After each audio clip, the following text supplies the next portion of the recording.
चला बघूया आपल्याला पालक पुरीसाठी काय काय जमवायचे आहे. चला, साहित्याची यादी बघूया. सगळ्यात महत्त्वाचं म्हणजे 2 कप गव्हाचं पीठ आणि अर्थातच 1 कप स्वच्छ ताजा पालक. मग चवीसाठी काय काय हवं? तर 2 हिरव्या मिरच्या, आल्याचा एक छोटासा तुकडा, अर्धा चमचा जिरे, थोडा ओवा, हळद आणि लाल तिखट. बरं, चवीपुरतं मीठ तर लागेलच. आणि हो, पिठात घालण्यासाठी 1 चमचा तेल. आणि मग पुऱ्या तळायला वेगळं तेल, हे विसरून चालणार नाही. चला तर मग, सगळं साहित्य जमलंय, आता थेट कामाला लागूया. सगळ्यात आधी आपण 2 गोष्टी करणार आहोत. एक म्हणजे पालकाची पेस्ट बनवायची आणि दुसरं म्हणजे पुरीसाठी पीठ मळायचं. पालकाची पेस्ट बनवणं तर अगदी सोपं काम आहे. सगळ्यात आधी पालक एकदम स्वच्छ धुवून घ्या. मग मिक्सरचं भांडं काढा आणि त्यात हा पालक, हिरवी मिरची आणि आलं घाला.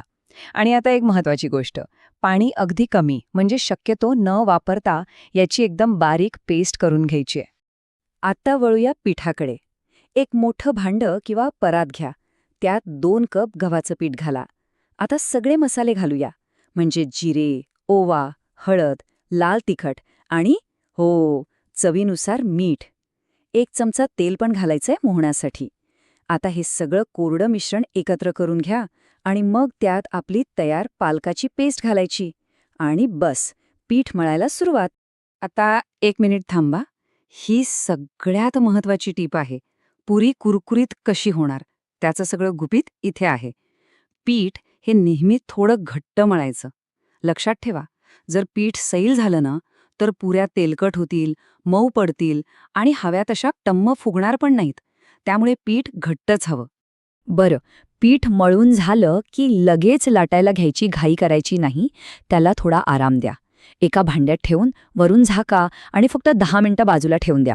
या 10 मिनिटात काय होतं माहितीये? पीठ छान मुरतं, एकदम सॉफ्ट होतं आणि मग पुऱ्या लाटायला किती सोप्या जातात. ओके, 10 मिनिटं झाली आहेत, पीठ मस्त मुरलंय. आत्ता येतोय सगळ्यात इंटरेस्टिंग भाग, पुऱ्या लाटण्याचा आणि गरमागरम तेलात तळण्याचा. आता काय करायचं? त्या मळलेल्या पिठाचे छोटे छोटे एकसारख्या आकाराचे गोळे करून घ्या. मग एक एक गोळा घ्या आणि त्याची छान गोलपुरी लाटा. फक्त एक लक्षात ठेवा हं, पुरी खूप जाडही नको आणि अगदी पापडासारखी पातळही नको. मध्यम जाडीची हवी. आता एका कढईत तेल घ्या आणि गॅस मध्यम ठेवा. तेल बरोबर तापलंय की नाही हे कसं ओळखणार? सोपं आहे. पिठाचा अगदी छोटासा तुकडा तेलात टाकून बघा. तो जर लगेच वर आला की समजायचं तेल तयार आहे. मग काय, एक एक पुरी हळूच तेलात सोडा आणि बघा कशी टम्म फुगून वर येते. मग तिला दोन्ही बाजूंनी मस्त सोनेरी रंगावर कुरकुरीत होईपर्यंत तळून घ्या. वा, आपल्या गरमागरम टम्म फुगलेल्या पालकपुऱ्या तयार आहेत. पण थांबा, त्या खायची खरी मजा कशी वाढवायची, त्यासाठी काही खास टिप्स आहेत. आणि हो, त्या कशासोबत खायच्या हे पण बघूया. चला, एक पटकन रिव्हिजन करूया महत्त्वाच्या गोष्टींची. 1. पुरी कुरकुरीत हवी असेल तर पीठ घट्ट मळा. 2. पालकाची पेस्ट बनवताना पाणी कमी वापरा. आणि 3. पुऱ्या मध्यम आचेवरच तळा, म्हणजे त्या मस्त फुगतील. आणि आता सगळ्यात महत्त्वाचं, या गरमागरम पुऱ्या खायच्या कशासोबत?